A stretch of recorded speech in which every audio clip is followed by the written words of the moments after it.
உங்கள் KTVயில் விநாயகர் சதுர்த்தி சிறப்பு திரைப்படங்கள் நாளை.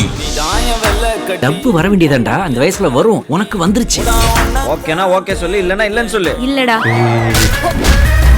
தோத்தாலும் ஜெயிச்சாலும் காலை 10 மணிக்கு மீசைய முறுக்கு.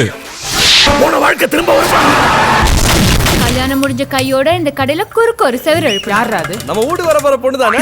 எங்கேந்திரா புடிச்சத? பகல் 1 மணிக்கு அயன். வீட்டு பக்கமே வராத, என் மூஞ்சிலே ஏப்பா, இந்த அத்தை பொண்ணுங்களே தான் கட்டணுமா? அத்தை பொண்ணுங்களெல்லாம் கட்டணும். மாலை 4 மணிக்கு ஆம்பல. ஆஸ்தி அந்தஸ்தை கூட இழந்துடலாம், ஆனா அடையாளத்தை இழந்துடக்கூடாது. கூப்பியா போடா. கூல் படி, டேக் கேர். இரவு 7 மணிக்கு பட்டாஸ். உங்கள் KTVயில் விநாயகர் சதுர்த்தி சிறப்பு திரைப்படங்கள் அனைத்தையும் பார்த்து மகிழுங்கள்.